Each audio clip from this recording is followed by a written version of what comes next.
ಧನ್ಯನಾದೆ ಧನ್ಯನಾದೆ ಶ್ರೀರಾಮ ನಿನ್ನ ದರ್ಶನದಿ, ಮಾನ್ಯನಾದೆ ಮಾನ್ಯನಾದೆ ಶ್ರೀರಾಮ ನಿನ್ನ ಅನುಗ್ರಹದಿ. ಧನ್ಯನಾದೆ ಧನ್ಯನಾದೆ ಶ್ರೀರಾಮ ನಿನ್ನ ದರ್ಶನದಿ, ಮಾನ್ಯನಾದೆ ಮಾನ್ಯನಾದೆ ಶ್ರೀರಾಮ ನಿನ್ನ ಅನುಗ್ರಹದಿ. ಸೌಖ್ಯನಾದೆ ಸೌಖ್ಯನಾದೆ ಶ್ರೀರಾಮ ನಿನ್ನ ನಾಮ ಜಪದಿ, ತೃಪ್ತನಾದೆ ತೃಪ್ತನಾದೆ ಶ್ರೀರಾಮ ನಿನ್ನ ಸ್ಮರಣದಿ.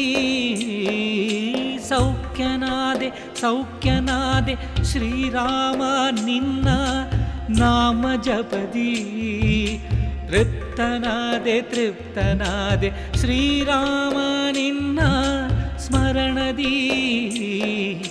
ಧನ್ಯನಾದೆ ಧನ್ಯನಾದೆ ಶ್ರೀರಾಮ ನಿನ್ನ ದರ್ಶನದಿ, ಮಾನ್ಯನಾದೆ ಮಾನ್ಯನಾದೆ ಶ್ರೀರಾಮ ನಿನ್ನ ಅನುಗ್ರಹದಿ. ವಂದಿಸುವೆ ವಂದಿಸುವೆ ಪ್ರಭು ಶ್ರೀರಾಮಚಂದ್ರ, ನಿನ್ನ ಪಾದಾರವಿಂದದಿ ಸದ್ಗುಣ ಸಾಂದ್ರ. ವಂದಿಸುವೆ ವಂದಿಸುವೆ ಪ್ರಭು ಶ್ರೀರಾಮಚಂದ್ರ, ನಿನ್ನ ಪಾದಾರವಿಂದದಿ ಸದ್ಗುಣ ಸಾಂದ್ರ. ಶ್ರೀರಾಮ ರಘುರಾಮ ಹೇ ಸಾರ್ವಭೌಮ, ಕರುಣಿಸಿದೆ ದರ್ಶನವ ಭಕುತ ಜನ ಪ್ರೇಮ.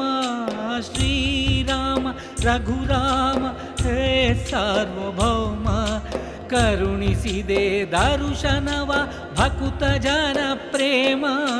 ಧನ್ಯನಾದೆ ಧನ್ಯನಾದೆ ಶ್ರೀರಾಮ ನಿನ್ನ ದರ್ಶನದಿ, ಮಾನ್ಯನಾದೆ ಮಾನ್ಯನಾದೆ ಶ್ರೀರಾಮ ನಿನ್ನ ಅನುಗ್ರಹದಿ. ತಂದೆಯಾಗಿ ತಾಯಿಯಾಗಿ ಬಂಧುವಾಗಿ ನೀ ಸಲಹುತ್ತಿರುವೆ, ಎಲ್ಲೇ ಇರಲಿ ಹೇಗೆ ಇರಲಿ ನಿನ್ನ ಭಕುತರ ಪೊರೆವೇ. ತಂದೆಯಾಗಿ ತಾಯಿಯಾಗಿ ಬಂಧುವಾಗಿ ನೀ ಸಲಹುತ್ತಿರುವೆ, ಎಲ್ಲೇ ಇರಲಿ ಹೇಗೆ ಇರಲಿ ನಿನ್ನ ಭಕುತರ ಪೊರೆವೇ. ಬೇರಾವ ಭಾಗ್ಯ ನನಗೇಕೆ ಬೇಕು, ನಿನ್ನಲ್ಲಿ ಭಕ್ತಿ ಇರುತ್ತಿರೆ ಸಾಕು. ನಿನ್ನ ನಾಮ ನಿನ್ನ ಪ್ರೇಮದ ಮುಂದೆ ಬೇರಾವ ಆನಂದ ಬೇಕು.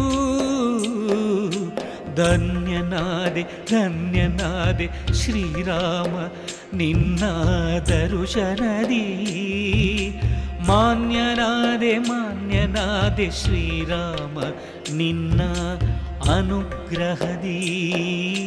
ಧನ್ಯನಾದೆ ಧನ್ಯನಾದೆ ಶ್ರೀರಾಮ ನಿನ್ನ ದರ್ಶನದಿ, ಮಾನ್ಯನಾದೆ ಮಾನ್ಯನಾದೆ ಶ್ರೀರಾಮ ನಿನ್ನ ಅನುಗ್ರಹದಿ.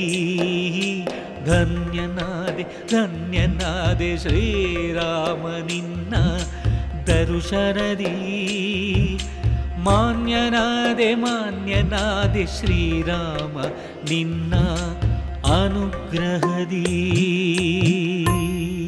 ಹನುಮಂತ, ನನ್ನ ಮೇಲಿನ ನಿನ್ನ ಭಕ್ತಿ ಆಗಲಿ ಪ್ರೀತಿ ಆಗಲಿ ಒಂದು ಅಣುವಿನಷ್ಟು ಕಡಿಮೆ ಆಗಲಿಲ್ಲವಲ್ಲ? ಎಂದೆಂದಿಗೂ ಅದು ಕಡಿಮೆಯಾಗುವುದಿಲ್ಲ ಪ್ರಭು.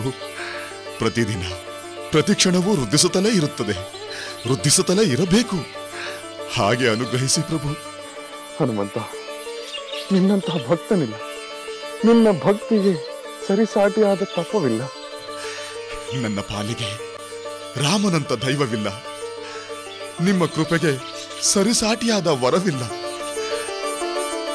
ಹನುಮಂತ, ನಿನ್ನ ಭಕ್ತಿ ಭಾವನೆಗೆ ನಾನೇ ಹಿರಿಯ, ನನ್ನ ಸ್ನೇಹ ಭಾವನೆಗೆ ನೀನೇ ಹಿರಿಯ.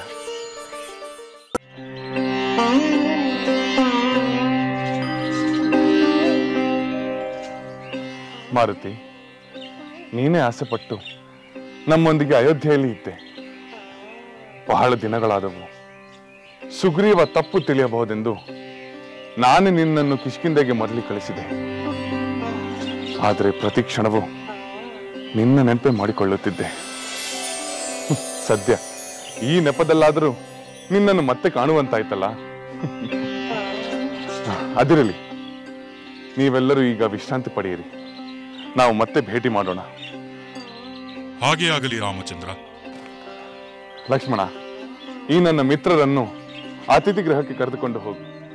ಇವರ ಯೋಗಕ್ಷೇಮ ನಿನ್ನ ಹೊಣೆ. ಹೊಣೆಯಲ್ಲ ಸಹೋದರ, ಪ್ರೀತಿಯ ಕರ್ತವ್ಯ. ಬನ್ನಿ.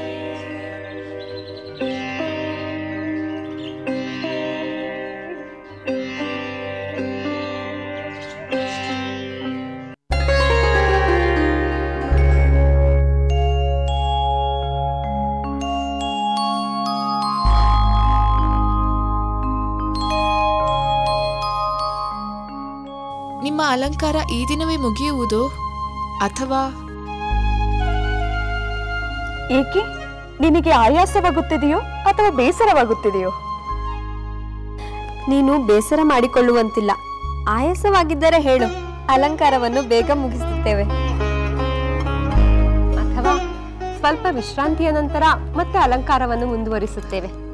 ನಿಮಗೆ ಬಿಟ್ಟರೆ ಜೀವಮಾನ ಪೂರ್ತಿ ಅಲಂಕಾರ ಮಾಡುತ್ತಲೇ ಇರುವಿರೆಂದು ಕಾಣುತ್ತದೆ. ಹೌದು ಹೌದು, ಆದರೆ ಒಂದೇ ಅಲಂಕಾರವಲ್ಲ, ಪ್ರತಿದಿನವೂ ಒಂದೊಂದು ಅಲಂಕಾರ, ಸರಿಯೇ? ನನ್ನನ್ನೇನು ಗೊಂಬೆ ಎಂದು ತಿಳಿದುಕೊಂಡಿದ್ದೀರಾ? ಹೌದು, ಜೀವಂತ ಗೊಂಬೆ, ನಗುವ ಗೊಂಬೆ, ನುಡಿವ ಗೊಂಬೆ, ನಮ್ಮ ಅಕ್ಕರೆಯ ಸಕ್ಕರೆಯ ಬೊಂಬೆ. ಸಕ್ಕರೆಯ ಗೊಂಬೆ ಆದರೆ ಅದು ನೀರಿನಲ್ಲಿ ಕರಗಿ ಹೋಗುವುದಿಲ್ಲವೇ? ಹಾಗಾದರೆ ಒಳ್ಳೆಯದೇ ಆಯಿತು. ಈ ಅಲಂಕಾರದ ತೊಂದರೆ ಇರುವುದಿಲ್ಲ.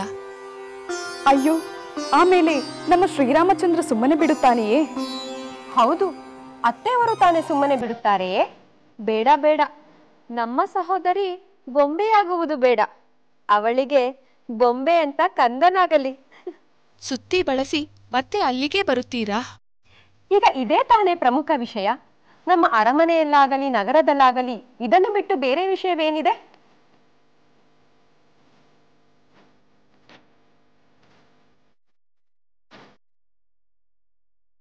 ನಿಮ್ಮ ಅಲಂಕಾರ ಮುಗಿಯಿತೆ? ಸದ್ಯಕ್ಕೆ ಮುಗಿಯಿತು. ಹಾಗಾದರೆ ನಡೆಯಿರಿ, ಅತ್ತೆಯವರ ಆಶೀರ್ವಾದ ಪಡೆಯೋಣ.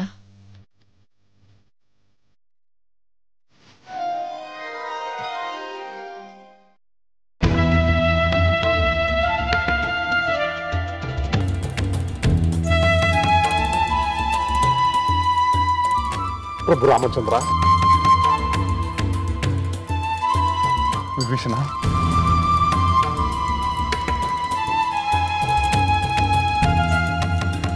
ಕುಳಿತುಕೋ ವಿಭೀಷಣ.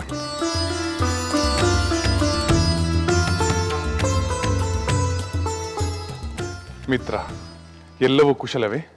ಪ್ರಭು ರಾಮಚಂದ್ರ, ನಿನ್ನ ಅನುಗ್ರಹದಿಂದ ನಾನು ಕುಶಲ, ಲಂಕೆಯ ಸಮಸ್ತ ಪ್ರಜೆಗಳೂ ಕುಶಲವಾಗಿದ್ದಾರೆ. ಬಹಳ ಸಂತೋಷ.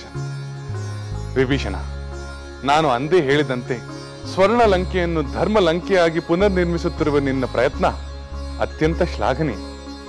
ನನ್ನದೇನಿದೆ ರಾಮಚಂದ್ರ, ಅದೆಲ್ಲ ನಿನ್ನ ಕೃಪೆ, ನಿನ್ನ ಮಾರ್ಗದರ್ಶನ, ನಿನ್ನ ಆದರ್ಶ ಆ ಕೆಲಸವನ್ನು ಮಾಡಿಸುತ್ತಿದೆ. ಕಾರಣ ಯಾರೇ ಆಗಲಿ ಧರ್ಮಕ್ಕೆ ಚ್ಯುತಿ ಬಾರದಿದ್ದರಾಯ್ತು, ನ್ಯಾಯ ನೀತಿಗಳಿಗೆ ಭಂಗ ಬಾರದಿದ್ದರಾಯ್ತು. ಮಿತ್ರ ವಿಭೀಷಣ, ನಿನ್ನನ್ನು ಮತ್ತೆ ಕಂಡು ನನಗೆ ಅತೀವ ಸಂತೋಷವಾಗಿದೆ. ನನಗೂ ಅಷ್ಟೇ ರಾಮಚಂದ್ರ. ನೀನು ತಂದೆಯಾಗುತ್ತಿರುವ ಶುಭ ವಾರ್ತೆಯನ್ನು ಕೇಳಿ ನನ್ನ ಆನಂದ ಇಮ್ಮಡಿಗೊಂಡಿದೆ. ನಿಮ್ಮೆಲ್ಲರ ಸಂತೋಷವೇ ನನ್ನ ಸಂತೋಷ. ಆದ್ದರಿಂದಲೇ ಈ ಶುಭ ಸಂದರ್ಭದ ಸಂತೋಷವನ್ನು ನಿಮ್ಮೊಂದಿಗೆ ಹಂಚಿಕೊಳ್ಳಲು ನಿಮಗೆ ಆಮಂತ್ರಣ ನೀಡಿದೆ. ಪ್ರಭು ರಾಮಚಂದ್ರ, ನಿನ್ನ ಸಂತೋಷದ ಕ್ಷಣದಲ್ಲಿ ನನ್ನನ್ನು ನೆನಪು ಮಾಡಿಕೊಂಡದ್ದು ನನ್ನ ಮಹಾಭಾಗ್ಯ. ನಿನ್ನ ಭಾಗ್ಯವಲ್ಲ ವಿಭೀಷಣ, ನಿಮ್ಮೆಲ್ಲರನ್ನು ಮತ್ತೆ ಕಾಣುವಂತಾದದ್ದು ನನ್ನ ಭಾಗ್ಯ. ಬಂಧು ಮಿತ್ರರು, ಗುರು ಹಿರಿಯರು, ಪ್ರಜೆಗಳು ಇವರೆಲ್ಲರ ಆಶೀರ್ವಾದವು ನನ್ನ ಮಗುವಿಗೆ ಲಭಿಸಬೇಕು. ಅವನು ಕೀರ್ತಿವಂತನಾಗಿ ಸಕಲ ಪ್ರಜೆಗಳಿಗೂ ಪ್ರಿಯನಾಗಿ ಬಾಳಬೇಕು. ವಿಭೀಷಣ, ನೀನೀಗ ವಿಶ್ರಾಂತಿ ತೆಗೆದುಕೋ. ನಾವು ನಂತರ ಸಂಧಿಸೋಣ. ಹಾಗೆ ಆಗಲಿ.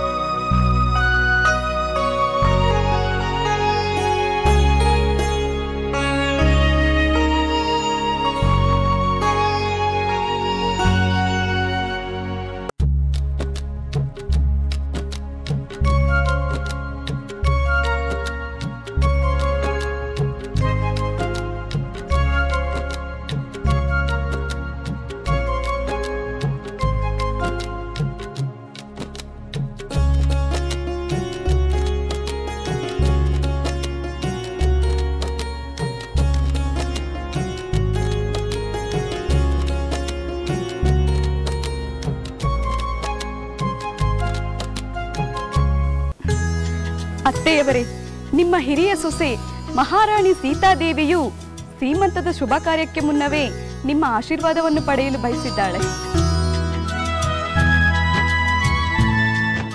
ಮೊದಲು ನೀವು ಮೂವರು ಹರಸಿದರೆ ನಂತರ ಉಳಿದವರೆಲ್ಲ ಹರಸುತ್ತಾರೆ. ನೋಡಿ, ನಮ್ಮ ಮಹಾರಾಣಿಯವರಿಗೆ ಎಷ್ಟೊಂದು ನಾಚಿಕೆ. ಮಹಾರಾಣಿಯವರೇ, ಬೇಗನೆ ಅತ್ತೆಯವರ ಆಶೀರ್ವಾದವನ್ನು ಪಡೆದುಕೊಳ್ಳಿ.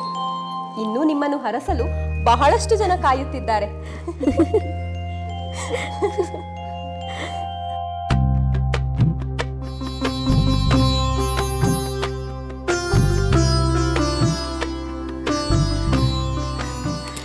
ದೀರ್ಘ ಸುಮಂಗಲಿ ಭವ. ಸೀತೆ, ನೀನು ದೇವತೆಯಂತೆ ಕಾಣುತ್ತಿರುವ ನನ್ನ ಕಣ್ಣು ದೃಷ್ಟಿಯೇ ಬೀಳುತ್ತದೆ.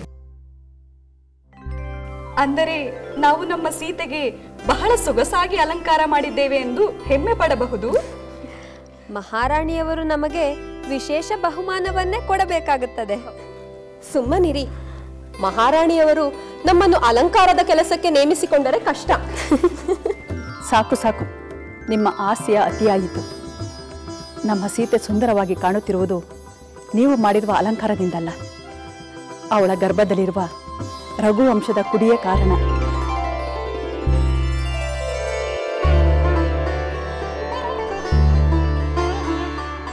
ನೀನು ನಮಸ್ಕಾರ ಮಾಡುವ ಅಗತ್ಯವಿಲ್ಲ. ನಮ್ಮ ಆಶೀರ್ವಾದ ಸದಾ ನಿನ್ನ ಮೇಲೆ ಇದ್ದೇ ಇರುತ್ತದೆ.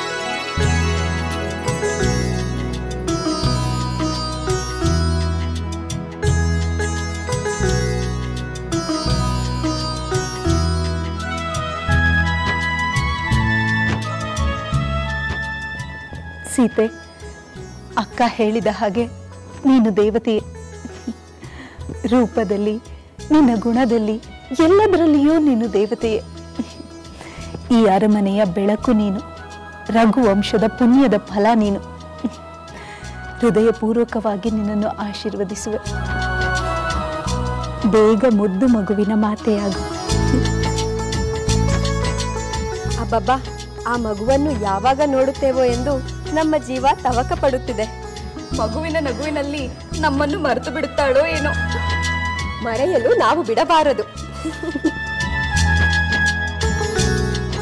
ಸಾಕು ಸಾಕು, ಅವಳನ್ನು ಎಷ್ಟು ರೇಗಿಸುವಿರಿ.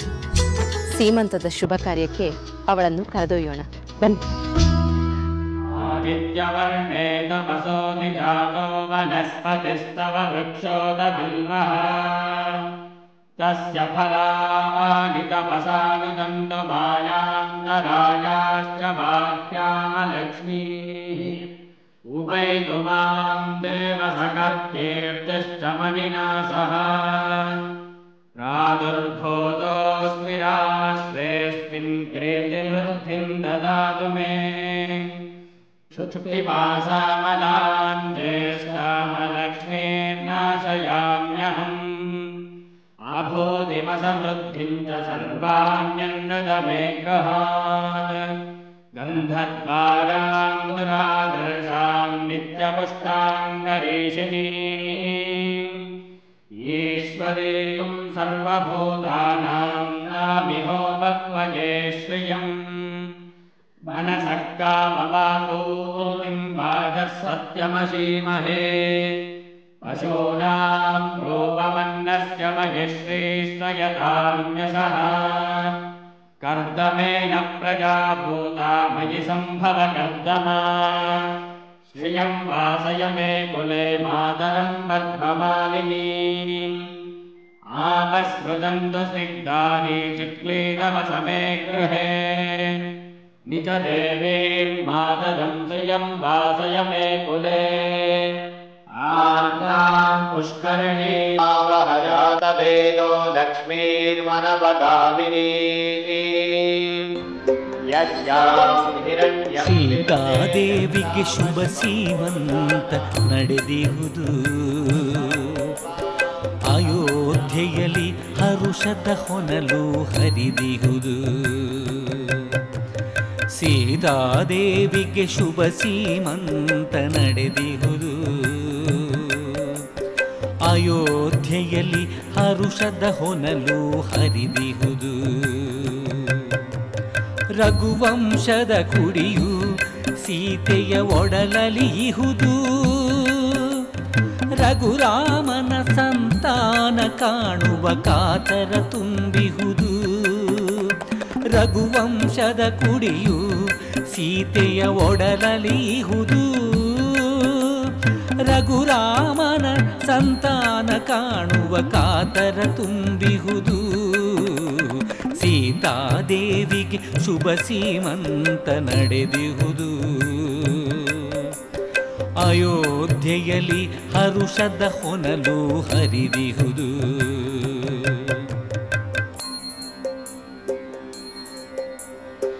ಸುಮಂಗಲಿಯರು ಆರತಿಯ ಬೆಳಗಿಹರು ಸಡಗರದಿ ಶುಭಾಶೀರ್ವಾದ ಮಾಡಿಹರು ಮುನಿಕುಲ ಸಂತಸದಿ ಸುಮಂಗಲಿಯರು ಆರತಿಯ ಬೆಳಗಿಹರು ಸಡಗರದಿ ಶುಭಾಶೀರ್ವಾದ ಮಾಡಿಹರು ಮುನಿಕುಲ ಸಂತಸದಿ ಸೂರ್ಯವಂಶದಲ್ಲಿ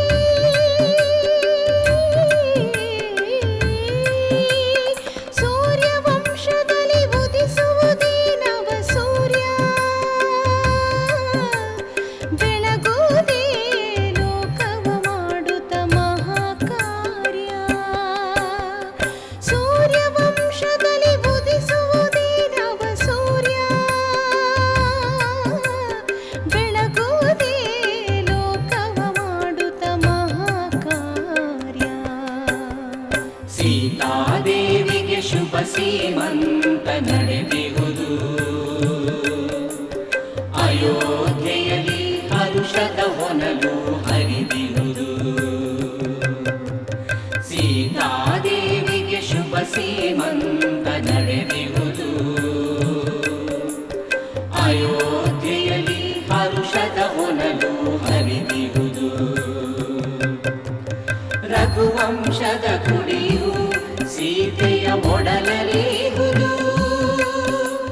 ರಘುರಾಮನ ಸಂತಾನ ಕಾಣುವ ಕಾತರ ತುಂಬಿಹುದು ರಘುವಂಶದ ಕುಡಿಯು ಸೀತೆಯ ಒಡಲಲಿಹುದು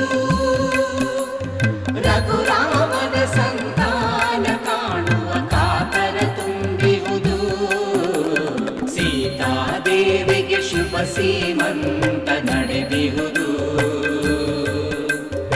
ಅಯೋಧ್ಯೆಯಲ್ಲಿ ಹರುಷದ ಹೊನಲು ಹರಿದಿರುವುದು ಅಯೋಧ್ಯೆಯಲ್ಲಿ ಹರುಷದ ಹೊನಲು ಹರಿದಿರುವುದು ಸೀತಾದೇವಿಗೆ ಶುಭ ಸೀಮಂತ ನಡೆದಿರುವುದು ಅಯೋಧ್ಯೆಯಲ್ಲಿ ಹರುಷದ ಹೊನಲು ಹರಿದಿರುವುದು ರಘುವಂಶದ ಕುಡಿಯು ಸೀತೆಯ ಒಡಲಲಿಹುದು ರಘುರಾಮನ ಸಂತಾನ ಕಾಣುವ ಕಾತರ ತುಂಬಿಹುದು ರಘುವಂಶದ ಕುಡಿಯು ಸೀತೆಯ ಒಡಲಲಿಹುದು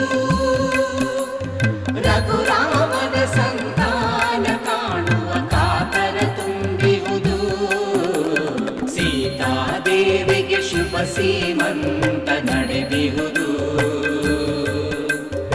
ಅಯೋಧ್ಯೆಯಲ್ಲಿ ಹರುಷದ ಹೊನಲು ಹರಿದಿರುವುದು ಅಯೋಧ್ಯೆಯಲ್ಲಿ ಹರುಷದ ಹೊನಲು ಹರಿದಿರುವುದು ಅಯೋಧ್ಯೆಯಲ್ಲಿ ಹರುಷದ ಹೊನಲು ಹರಿದಿರುವುದು ಶ್ರೀವರ್ಚಸ್ವಮಾಯುಷ್ಯಮಾರೋಗ್ಯಮಾವಿದಾಶೋಭಮಾನಂ ಮಹೀಯತೆ ಧಾನ್ಯಂ ಧನಂ ಪಶುಂ ಬಹುಪುತ್ರಲಾಭಂ ಶತಸಂವತ್ಸರಂ ದೀರ್ಘಮಾಯುಃ ರಘುವಂಶದ ಕುಡಿಯು ಸೀತೆಯ ಒಡಲಲಿಹುದು ರಘುರಾಮನ ಸಂತಾನ ಕಾಣುವ ಕಾತರ ತುಂಬಿಹುದು ಸೀತಾದೇವಿಗೆ ಶುಭ ಸೀಮಂತ ನಡೆದಿಹುದು ಅಯೋಧ್ಯೆಯಲ್ಲಿ ಹರುಷದ ಹೊನಲು ಹರಿದಿಹುದು ಅಯೋಧ್ಯೆಯಲ್ಲಿ ಹರುಷದ ಹೊನಲು ಹರಿದಿಹುದು ಅಯೋಧ್ಯೆಯಲ್ಲಿ ಹರುಷದ ಹೊನಲು ಹರಿದಿಹುದು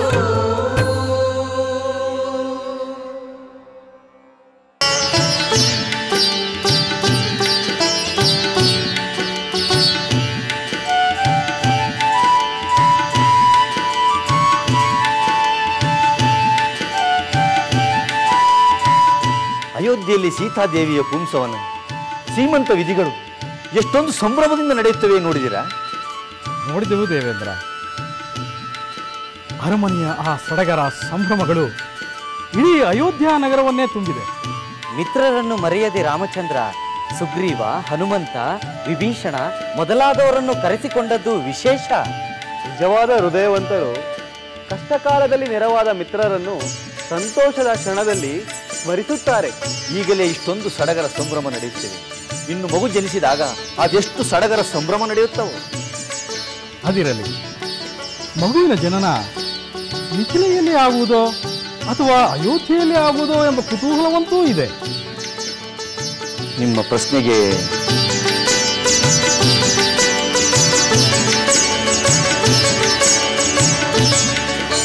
ಅದು ಇಲ್ಲಿಗೆ ಆಗಮಿಸುತ್ತಿರುವ ನಾರದರೇ ಉತ್ತರ ಹೇಳಬಲ್ಲರು. ನಾರಾಯಣ ನಾರಾಯಣ. ನಾರದ ಮಹರ್ಷಿಗಳಿಗೆ ಪ್ರಣಾಮ. ನಾರದ ಆ ಪೀಠದಲ್ಲಿ ಅಲಂಕರಿಸಿ. ನಾರಾಯಣ ನಾರಾಯಣ. ನಾರದರು, ನಮ್ಮಲ್ಲೊಂದು ಸೂಕ್ಷ್ಮವಾದ ಪ್ರಶ್ನೆಯೊಂದು ಮೂಡಿದಾಗಲೇ ನೀವು ಆಗಮಿಸಿದ್ದು ಒಳ್ಳೆಯದಾಯಿತು. ನೀವು ಈ ಪ್ರಶ್ನೆಗೆ ಉತ್ತರ ಕೊಡಬಹುದು. ಅಂತಹ ಪ್ರಶ್ನೆ ಏನು ದೇವೇಂದ್ರ? ನನಗೆ ತಿಳಿದಿದ್ದನ್ನು ಖಂಡಿತ ಹೇಳುತ್ತೇನೆ. ನಾರದರೆ, ಅಯೋಧ್ಯೆಯಲ್ಲಿ ಸೀತಾದೇವಿಯ ಸೀಮಂತ ಕಾರ್ಯಗಳು ವಿಜೃಂಭಣೆಯಿಂದ ನಡೆದಿವೆ. ಹೌದು, ನಡೆದಿವೆ. ಇನ್ನೂ ನಡೆಯುತ್ತವೆ ಎಂದು ಬೇಕಾದರೆ ಹೇಳಬಹುದು. ಕೆಲವೇ ದಿನಗಳಲ್ಲಿ ಸೀತಾದೇವಿಯು ಪುತ್ರವತಿಯಾಗುವ ಸಡಗರವನ್ನು ಕಾಣಬಹುದು. ಅದರಲ್ಲಿ ಸಂದೇಹವೇನು? ಅಲ್ಲ ನಾರದರೆ, ಸಾಮಾನ್ಯವಾಗಿ ಸೀತೆಯ ತವರು ಮನೆಯಾದ ಮಿಥಿಲೆಯಲ್ಲಿ ಮಗುವಿನ ಜನನವಾಗುವುದು ಸಂಪ್ರದಾಯವಲ್ಲವೇ? ಇರಬಹುದು. ಜನಸಾಮಾನ್ಯರ ಸಂಪ್ರದಾಯ ರಾಜ ಮಹಾರಾಜರ ವಿಷಯದಲ್ಲಿ ಬೇರೆಯಾಗಬಹುದು. ಅಂದರೆ ಸೀತೆಯು ಮಿಥಿಲೆಗೆ ಹೋಗುವುದಿಲ್ಲವೆಂದು ಖಚಿತವಾಗಿ ಹೇಳುತ್ತೀರಾ? ನೀವು ಪರೋಕ್ಷವಾಗಿ ಭವಿಷ್ಯವನ್ನು ತಿಳಿಯಲು ಕುತೂಹಲವನ್ನು ವ್ಯಕ್ತಪಡಿಸುತ್ತಿದ್ದೀರಿ. ಆದರೆ ಇಷ್ಟು ಮಾತ್ರ ನಿಜ, ಸೀತಾದೇವಿಗೆ ಪುತ್ರ ಸಂತಾನವಾಗುತ್ತದೆ. ಹಾಗೇ ಆಗುತ್ತದೆ. ಅದು ಎಲ್ಲಿಯಾದರೇನು? ನಾರದರೆ, ಆ ದಿನವೂ ಹೇಳಿದಂತೆ ಈ ದಿನವೂ ಜಾರಿಕೊಳ್ಳುವ ರೀತಿಯಲ್ಲಿ ಮಾತನಾಡುತ್ತಿದ್ದೀರಿ. ದೇವೇಂದ್ರ, ಸಾಮಾನ್ಯ ಮಾನವರಂತೆ ದೇವತೆಗಳಾದ ನೀವು ಸಹ ಹೀಗೆ ಭವಿಷ್ಯದಲ್ಲಿ ಏನಾಗುವುದೋ ಎಂದು ತಿಳಿಯಲು ಕುತೂಹಲ ವ್ಯಕ್ತಪಡಿಸುತ್ತಿರುವುದು ಆಶ್ಚರ್ಯಕರವಾಗಿದೆ. ಅಂದರೆ ಅದೃಷ್ಟದಾಟ ಏನಾಗುವುದೋ ಎಂದು ಕಾದು ನೋಡಬೇಕೆ? ದೇವತೆಗಳಾದ ನಾವು ಮಾನವರ ಭವಿಷ್ಯದ ಬಗ್ಗೆ ತಿಳಿದರೆ ತಪ್ಪೇನು? ನಾರದರು ನಮ್ಮನ್ನು ಮಾನವರ ಸ್ಥಿತಿಯಲ್ಲೇ ಕಾಣುತ್ತಿದ್ದಾರೆ. ನೀವು ಏನು ಬೇಕಾದರೂ ತಿಳಿದುಕೊಳ್ಳಿ. ಸೀತಾರಾಮರು ಮಾನವರಾಗಿರುವುದರಿಂದ ಮಾನವರ ಮಿತಿಗಳಿಗೆ, ನಂಬಿಕೆಗಳಿಗೆ ಬದ್ಧರಾಗಿ ನಡೆಯಲೇಬೇಕು. ಜೊತೆಗೆ ಗ್ರಹಗತಿಯ ಚಲನೆಯೂ ಕೂಡ ಅವರ ಅದೃಷ್ಟವನ್ನು ನಿರ್ಧರಿಸುತ್ತವೆ. ನಾನು ಹೇಳುವುದಿಷ್ಟೇ.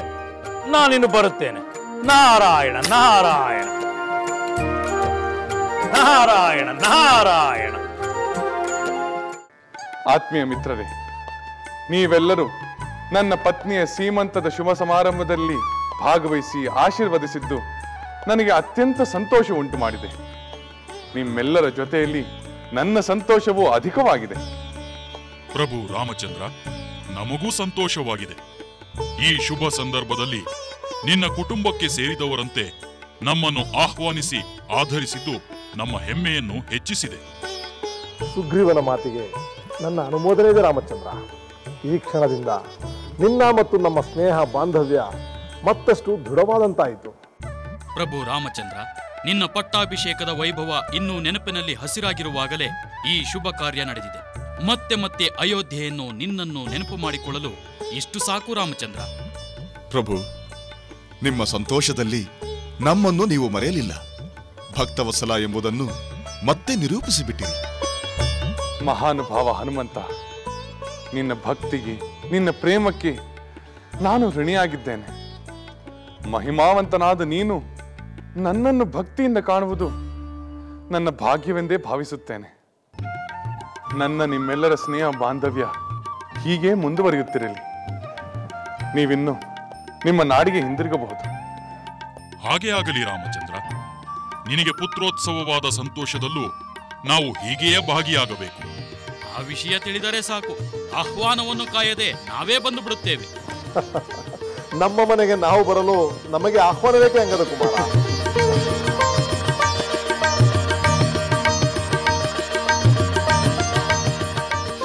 ಪ್ರಭು, ನಾನು ಎಲ್ಲೇ ಇರಲಿ, ಹೇಗೇ ಇರಲಿ, ನಿಮ್ಮ ಪಾದಗಳಲ್ಲಿ ನನ್ನ ಮನಸ್ಸು ನೆಲೆಸಿರುವಂತೆ ಅನುಗ್ರಹಿಸಿ. ಹನುಮಂತ, ನೀನು ಸದಾ ನನ್ನ ಹೃದಯದಲ್ಲಿ ನೆಲೆಸಿರುವೆ. ಪ್ರಭು,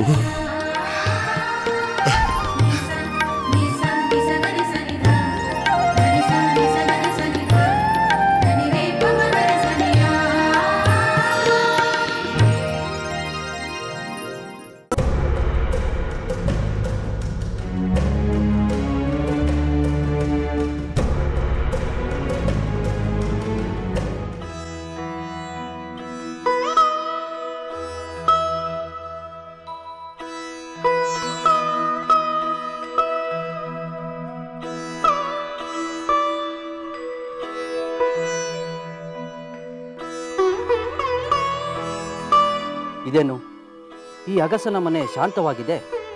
ಈ ಅಗಸನ ಹೆಂಡತಿ ಹಿಂದಿರುಗಿ ಬಂದಿರಬಹುದು. ಬಹುಶಃ ಅವಳ ಗಂಡನ ಕೋಪ ಶಮನವಾಗಿರಬೇಕು.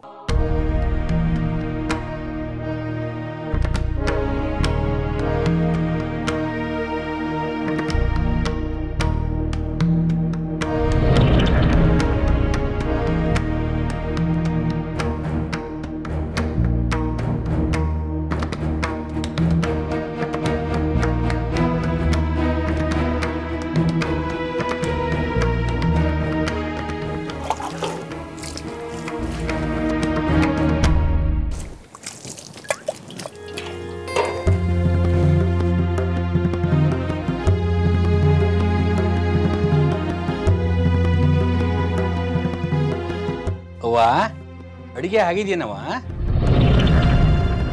ಏನೋ ಒಂದಿಷ್ಟು ಬೇಯಿಸಿಟ್ಟಿದ್ದೀನಿ ಕಣಪ್ಪ. ನೀನೇ ಮಾಡಿದ್ಯಾ? ನಾನಲ್ದೆ ಇನ್ಯಾರು ಬರ್ತಾರೆ ಮಾಡಕ್ಕೆ? ನಿನ್ನ ಸೊಸೆ ಊರಿಂದ ಬಂದ್ಲೇನೋ ಅಂತ ಕೇಳಿದೆ. ನೋಡು, 2 ದಿನಕ್ಕೆ ಬರ್ತೀನಿ ಅಂದವಳು ಇನ್ನೂ ಬರ್ಲಿಲ್ಲ. ಓ, ಅವನ ಹೆಂಡತಿ ಇನ್ನೂ ಬಂದಿಲ್ಲ. ನನ್ನ ಅಪ್ಪಣೆ ಇಲ್ದೆ ಅವಳು ತವರಿಗೆ ಹೋಗಿದ್ ತಪ್ಪು. ಇದನ್ನ ಯಾರು ಸರಿ ಅಂತ ಹೇಳೋದಿಲ್ಲ. ನೀನು ಅವಳ ಜೊತೆ ಹೋಗಿದ್ರೆ ಇಷ್ಟು ಬೇಸರನೇ ಆಗ್ತಿರ್ಲಿಲ್ಲ.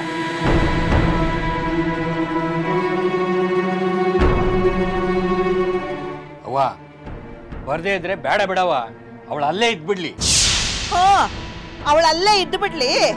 ಇಲ್ಲಿ ಕೈಲಾಗ ಮುದುಕಿ ನಾನು ಕಷ್ಟಪಟ್ಟು ಸಾಯ್ತೀನಿ. ನೀನ್ ಯಾಕವ ಕಷ್ಟಪಡ್ಬೇಕು? ಅದಕ್ಕೆ ನಾನು ಬೇರೆ ವ್ಯವಸ್ಥೆ ಮಾಡ್ತೀನಿ. ಅದೆಲ್ಲ ಏನು ಬೇಡ, ನೀನು ಹೋಗಿ ಅವಳ ಕರ್ಕೊಂಡು ಬಾ. ಇಲ್ಲವ, ಅದು ಮಾತ್ರ ಸಾಧ್ಯ ಇಲ್ಲ. ನಾನು ಹೋಗಿ ಅವಳನ್ನು ಕರ್ಕೊಂಡು ಬರೋದಿಲ್ಲ. ನೀವ್ ಹೋಗದೆ ಇದ್ರೆ ಅವಳಿನ್ ಯಾವಾಗ ಬರ್ತಾಳೋ ಏನೋ. ಅವಳು ಬರೋದೇ ಬೇಡ. ಬಂದ್ರು ಅವಳ ಹತ್ರ ನೀನು ಒಂದು ಮಾತಾಡಬಾರ್ದು.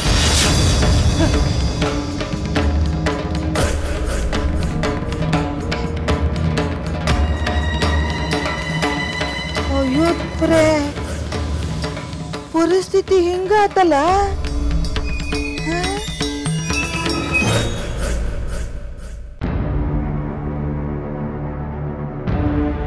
ಪಾಪ, ಈ ತಾಯಿಯ ಸ್ಥಿತಿ ನೋಡಿದರೆ ಮರುಕವಾಗುತ್ತದೆ. ಆ ಸೊಸೆಗೆ ಇದೆಲ್ಲ ಅರ್ಥವಾಗುವುದಿಲ್ಲವೇ? ಅದು ಆ ಸೊಸೆ ಬಂದೇ ಬಿಟ್ಟಳಲ್ಲ.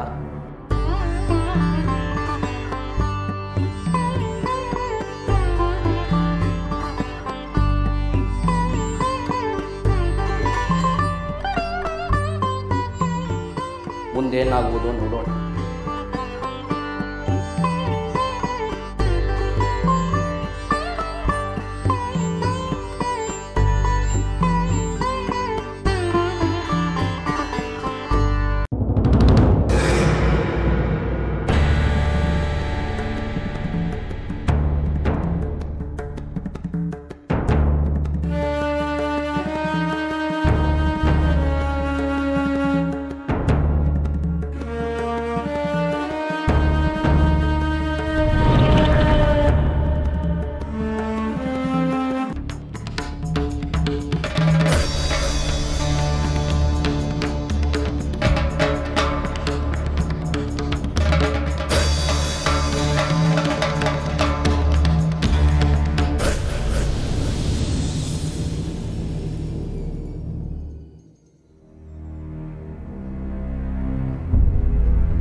ಕ್ಷಮಿಸಿ ಅತ್ತೆ, ಬರೋದು ತಡವಾಯ್ತು.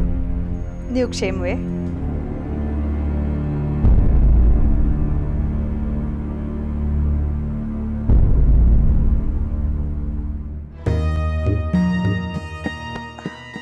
ಅತ್ತೆ, ಯಾಕೆ ಮಾತಾಡ್ತಾ ಇಲ್ಲ ಅತ್ತೆ?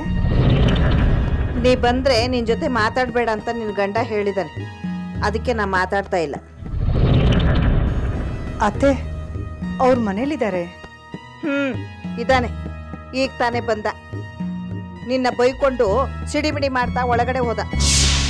ಅಲ್ಲ, ಅವನ ಸ್ವಭಾವ ಗೊತ್ತಿದ್ದು ನೀನ್ ಈ ರೀತಿ ಮಾಡಬಹುದಾ? ಅತ್ತೆ, ನೀವೇನು ಯೋಚನೆ ಮಾಡಬೇಡಿ, ನಾನು ಒಳಗಡೆ ಹೋಗಿ ಅವ್ರನ್ನ ಸಮಾಧಾನ ಪಡಿಸ್ತೀನಿ.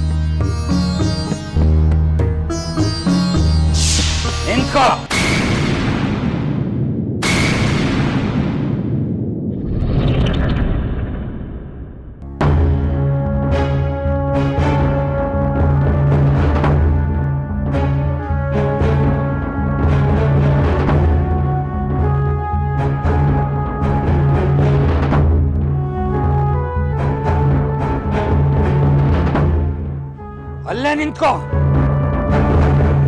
ಯಾಕ್ರಿ? ನೀನು ಈ ಮನೆ ಒಳಗಡೆ ಕಾಲಿಡೋ ಆಗಿಲ್ಲ. ರೀ, ಏನು ಅಂತ ಮಾತಾಡ್ತಿದ್ದೀರಾ?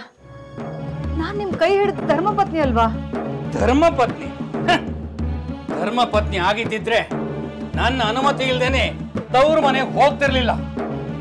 ಯಾವಾಗ ನನ್ನ ಅನುಮತಿ ಇಲ್ಲದೆ ಹೊಸಲು ದಾಟಿ ಹೊರಗಡೆ ಹೋದ್ಯೋ ಆಗ್ಲೇ ನಿನಗೂ ನನಗೂ ಸಂಬಂಧ ಕಡಿದು ಹೋಯ್ತು. ಅಯ್ಯೋ ರೀ, ಬಂದು ಬಳಗ ನೆಂಟ್ರಿಷ್ಟಿಲ್ದೆ ಬಾಳಕ್ಕಾಗುತ್ತಾ? ನಾನ್ ನಿನಗೆ ಹೋಗ್ಬೇಡ ಅಂತ ಹೇಳಿದ್ನೋ ಇಲ್ವಾ? ನನ್ನ ಮಾತು ಮೀರಿ ಹೋಗಿದ್ಯಾ ಅಂದ್ಮೇಲೆ ಈ ಮನೆ ಒಳಗಡೆ ಪ್ರವೇಶ ಇಲ್ಲ. ಮುಖ ನೋಡೋದಕ್ಕೂ ನನಗೆ ಇಷ್ಟ ಇಲ್ಲ. ಹಾಗನ್ಬೇಡ್ರಿ, ನನಗೆ ನಿಮ್ಮನ್ ಬಿಟ್ರೆ ಬೇರೆ ಗತಿ ಯಾರಿದ್ದಾರೆ? ನಮ್ಮ ಅವನ್ ನೋಡೋ ಆಸೆ ಆಗಿತ್ತು, ಹೋಗಿದ್ದೆ. ನಮ್ಮ ಅವನಿಗೆ ತುಂಬಾ ಕಾಯಿಲೆ ಇದೆ, ಅದಕ್ಕೆ ಬರೋದ್ ತಡವಾಯ್ತು. ಇನ್ನೆಂದು ಹಾಗಾಗೋದಿಲ್ಲ, ದಯವಿಟ್ಟು ನನ್ನನ್ನು ಕ್ಷಮಿಸಿ. ಅದು ಈ ಜನ್ಮದಲ್ಲಿ ಸಾಧ್ಯ ಇಲ್ಲ.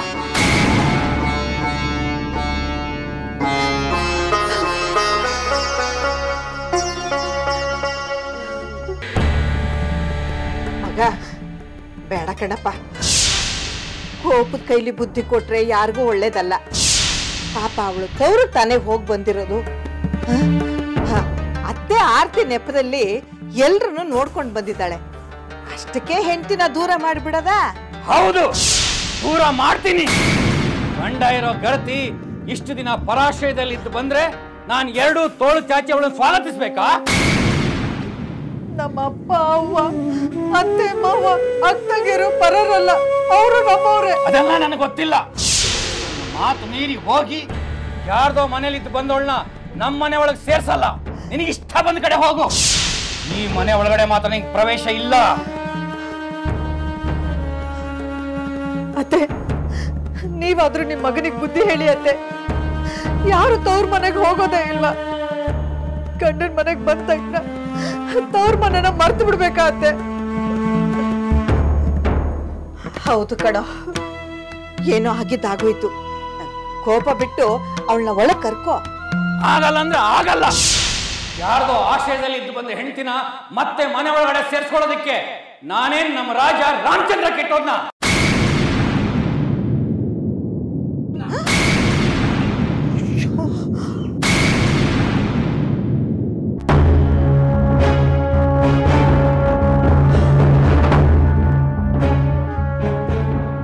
ನಾನೇನ್ ನಮ್ಮ ರಾಜ ರಾಮಚಂದ್ರ ಕೆಟ್ಟೋದ್ನ? ನಾನೇನ್ ನಮ್ಮ ರಾಜ ರಾಮಚಂದ್ರ ಕೆಟ್ಟೋದ್ನ? ನಾನೇನ್ ನಮ್ಮ ರಾಜ ರಾಮಚಂದ್ರ ಕೆಟ್ಟೋದ್ನ?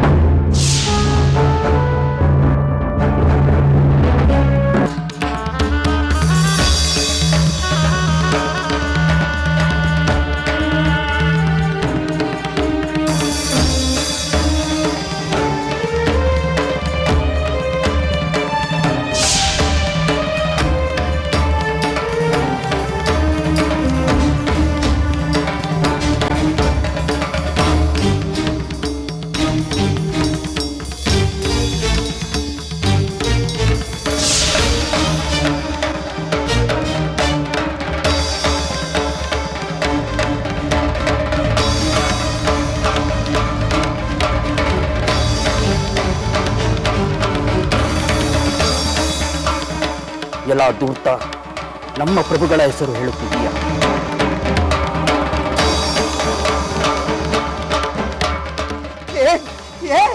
ಮಗನೇ, ದೇವ್ರಂತ ರಾಮಚಂದ್ರನ್ಗೆ ಹೀಗೆಲ್ಲ ಮಾತಾಡಬಾರ್ದು ಕಣೋ. ಯಾಕೆ ಮಾತಾಡಬಾರ್ದು? ಅವರ ರಾಜರು ಏನು ಮಾಡಿದ್ರು ಸರಿ. ಸಾಮಾನ್ಯರಾದ ನಾವೇನಾದ್ರೂ ಮಾಡಿದ್ರೆ ಅದು ತಪ್ಪಾ? ನನಗೆ ಯಾರ ಭಯನೂ ಇಲ್ಲ. ಈಗಲೂ ಹೇಳ್ತೀನಿ, ಯಾರ್ದೋ ಮನೆಯಲ್ಲಿ ಇಷ್ಟು ದಿನ ಇದ್ದು ಬಂದ ಹೆಂಡತಿನ ಸ್ವೀಕಾರ ಮಾಡಿದ್ದು ರಾಮಚಂದ್ರ ಮಾಡಿದ ದೊಡ್ಡ ತಪ್ಪು. ಹಾಗಂತ ಆ ತಪ್ಪನ್ನ ನಾನು ಮಾಡಲ್ಲ. ನಾನು ಬೇರೆ ಯಾರ್ದೋ ಮನೆಗೆ ಹೋಗಿರ್ಲಿಲ್ಲ, ನಾನು ತವ್ರ ಮನೆಗೆ ಹೋಗಿದ್ದೆ. ನೀನು ಅಲ್ಲೇ ಹೋಗಿದ್ಯೋ ಎಲ್ಲಿ ಹೋಗಿದ್ಯೋ ಯಾರಿಗ್ ಗೊತ್ತು? ಗಂಡನ ಮೇಲೆ ಗೌರವ ಇರೋಳಾಗಿದ್ದಿದ್ರೆ ನನ್ನ ಮಾತನ್ನು ಮೀರ್ತಾ ಇರಲಿಲ್ಲ. ಅರಸ ತಪ್ಪು ಮಾಡಿರಬಹುದು, ಈ ಅಗಸ ತಪ್ಪು ಮಾಡಲ್ಲ. ನಿನ್ನ ಹತ್ರ ಹೆಚ್ಚು ಮಾತು ಬೇಕಾಗಿಲ್ಲ ನನಗೆ. ನೀನ್ ನನಗೆ ಬೇಡ ಬೇಡ ಬೇಡ.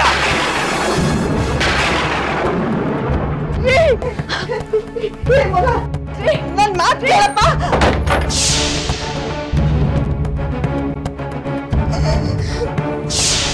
ನಮ್ಮ ಪ್ರಭುಗಳನ್ನು ನಿಂದಿಸುತ್ತಿರುವ ಈ ಅಲ್ಪ ಅಗಸನನ್ನು ಈಗಲೇ ಕೊಳ್ಳಬೇಕೆನಿಸುತ್ತಿದೆ.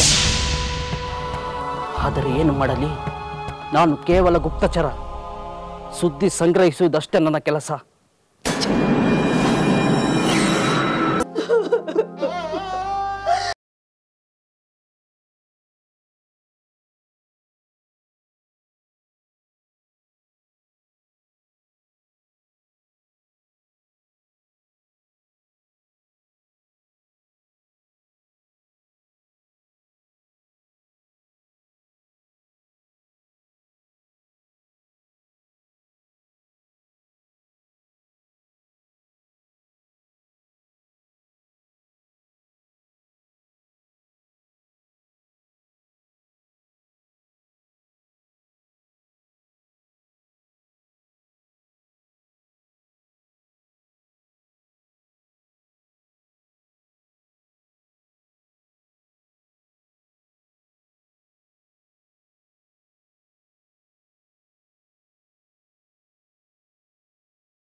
ನಮ್ಮ ಪ್ರಭು ಶ್ರೀರಾಮಚಂದ್ರಿಗೆ ಈ ವಿಷಯ ತಿಳಿಸಿದ್ರೆ ಕತಿ ಏನಪ್ಪ? ಅತ್ತೆ, ಈಗ ನನ್ ಗತಿ ಏನತ್ತೆ? ನಾನೇನ್ ಮಾಡ್ಲಮ್ಮ? ನಿನ್ನ ಗಂಡನ ಹಠ ನಿನಗೆ ನೋಡಿದೆಯಲ್ಲ. ಅಲ್ಲ, ಅಗ್ನಿ ಪರೀಕ್ಷೆಯಿಂದ ಪವಿತ್ರಳಾದ ಸೀತಾ ಮಾತೆಯಲ್ಲೇ ದೋಷ ಹುಡುಕದವನು ನಿನ್ನ ಗಂಡ. ಇನ್ನು ನಿನ್ನ ಮನೆ ಒಳಗೆ ಸೇರಿಸ್ಕೊಂತಾನ.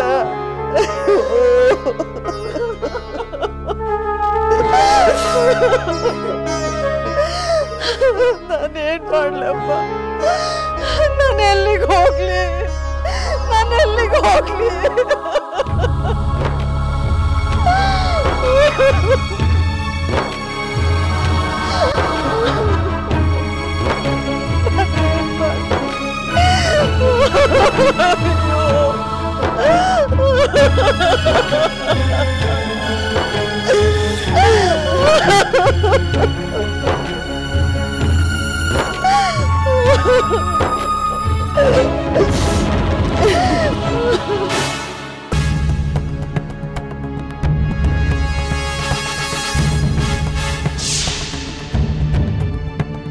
ಸ್ವಾಮಿ, ಎಲ್ಲಿರುವಿರಿ?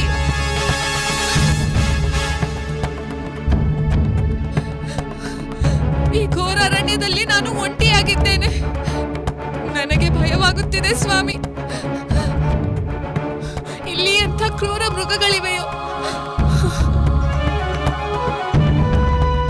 ಎಲ್ಲಿರುವಿರಿ ಸ್ವಾಮಿ? ಎಂಥ ದುಷ್ಟ ರಾಕ್ಷಸರಿದ್ದಾರೋ. ಬೇಗ ಬನ್ನಿ ಸ್ವಾಮಿ. ಸ್ವಾಮಿ, ನನ್ನನ್ನು ಕಾಪಾಡಿ ಸ್ವಾಮಿ. ಸ್ವಾಮಿ, ನನ್ನನ್ನು ಕಾಪಾಡಿ ಸ್ವಾಮಿ.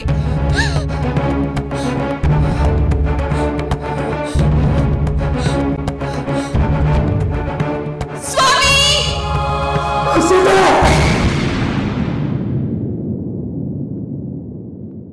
ಸ್ವಾಮಿ, ಏನಾಯಿತು? ಏಕೆ ಹೀಗೆ ಕೂಗಿಕೊಂಡಿರಿ? ಮೈಯಲ್ಲಿ ಸ್ವಸ್ಥವಿಲ್ಲವೇ?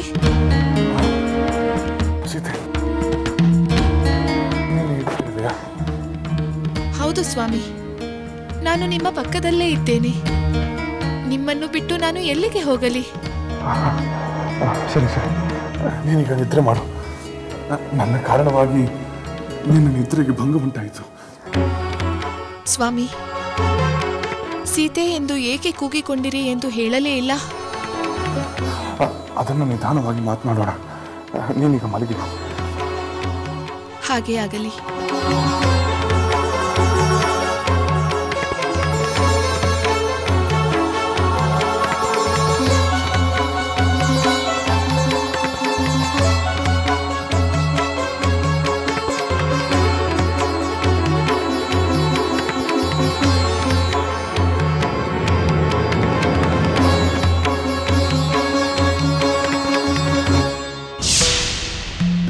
ಮಿತ್ರರೇ, ಆ ಅಗಸನ ಮಾತುಗಳನ್ನು ಕೇಳಿ ನನಗೆ ಎಷ್ಟು ಕೋಪ ಬಂತೆಂದರೆ ಅವನ ನಾಲಿಗೆಯನ್ನು ಅಲ್ಲೇ ಕತ್ತರಿಸಬೇಕೆನಿಸಿತು. ಬಹಳ ಕಷ್ಟಪಟ್ಟು ತಡೆದುಕೊಂಡೆ. ಸತ್ಯ, ಹಾಗೆ ಮಾಡಲಿಲ್ಲವಲ್ಲ. ಒಳ್ಳೆಯದೇ ಆಯಿತು. ಹಾಗೆ ಮಾಡಿದ್ದರೆ ಖಂಡಿತ ಪ್ರಭುಗಳಿಗೆ ಅಸಮಾಧಾನವಾಗುತ್ತಿತ್ತು.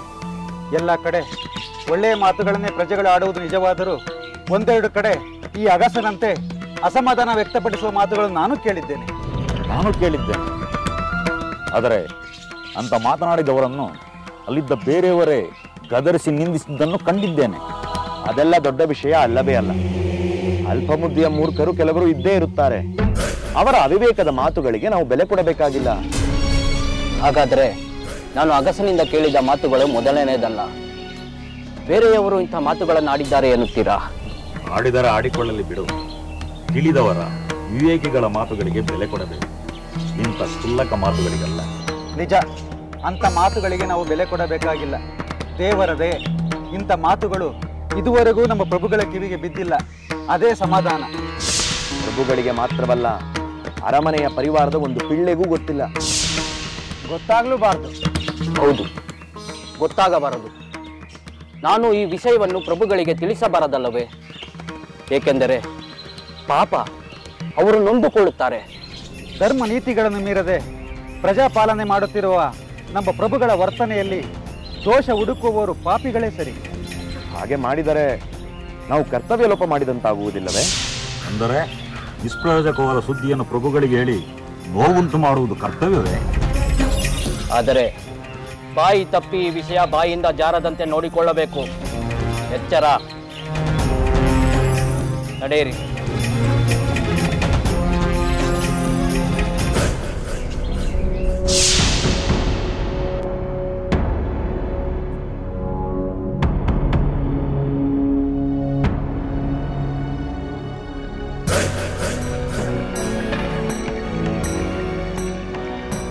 ಪೂಜ್ಯ ಕುಲಗುರುಗಳಿಗೆ ಪ್ರಣಾಮಗಳು. ಕೀರ್ತಿಶಾಲಿಯಾಗೋ ರಾಮಚಂದ್ರ. ದಯಮಾಡಿ ಕುಳಿತುಕೊಳ್ಳಿ.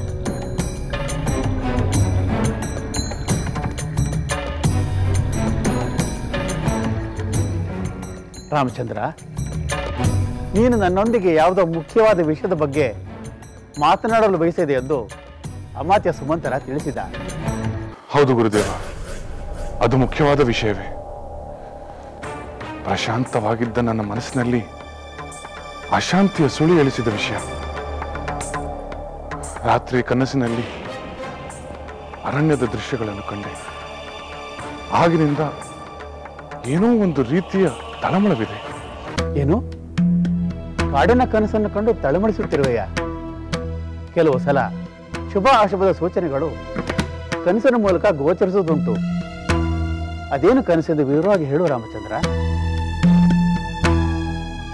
ನನ್ನ ಪ್ರೀತಿಯ ಸತಿ ಸೀತೆ ಘೋರವಾದ ಅರಣ್ಯದಲ್ಲಿ ದಿಕ್ಕಿಲ್ಲದವಳಂತೆ ಒಂಟಿಯಾಗಿ ನಿಂತು ಭಯಭೀತಿಯಿಂದ ನನ್ನನ್ನು ಕರೆಯುತ್ತಿರುವಂತೆ ನಾನು ಒಂದು ಕನಸು ಕಂಡೆ. ಈ ಸ್ವಪ್ನದ ಫಲವೇನು ಗುರುದೇವ? ಇದು ಶುಭವೋ ಅಶುಭವೋ ಎಂದು ತಿಳಿಯಲು ನಾನು ನಿಮಗೆ ತೊಂದರೆ ಕೊಡಬೇಕಾಯಿತು. ರಾಮಚಂದ್ರ, ಸೀತಾದೇವಿ ಒಂಟಿಯಾಗಿ ಅರಣ್ಯದಲ್ಲಿ ನಿನ್ನ ಹೆಸರು ಹೇಳಿ ಆರ್ತನಾದ ಮಾಡುತ್ತಿದ್ದಳೆಂದರೆ ಅದು ಶುಭ ಸೂಚಕಲ್ಲ ಎಂಬ ಭಾವನೆ ಬರುತ್ತದೆ. ಅಂದರೆ ಗುರುದೇವ, ನಾನು ಕಂಡ ಕನಸು ಅಶುಭ ಸೂಚಕವೇ? ಹೌದು ರಾಮಚಂದ್ರ, ನನಗೇನು ಹಾಗೆಯೇ ಅನಿಸುತ್ತಿದೆ. ಅದು ಯಾವ ರೀತಿ ಅಶುಭವಾಗಬಹುದು ಗುರುದೇವ? ನಿನ್ನ ಕನಸಿನ ಲಕ್ಷಣಗಳನ್ನು ನೋಡಿದರೆ ಅದು ಸೀತಾದೇವಿಗೆ ಅಶುಭವಾಗುವಂತಿದೆ. ಗುರುದೇವ, ಸೀತೆಗೆ ಅಶುಭವಾದರೆ ನನಗೂ ಅಶುಭವಾದಂತೆ ಅಲ್ಲವೇ? ಗರ್ಭಿಣಿ ಆಗಿರುವ ಸೀತೆಗೆ ಅಶುಭವೆಂದರೆ ನನಗೆ ಭಯವಾಗುತ್ತಿದೆ ಗುರುದೇವ.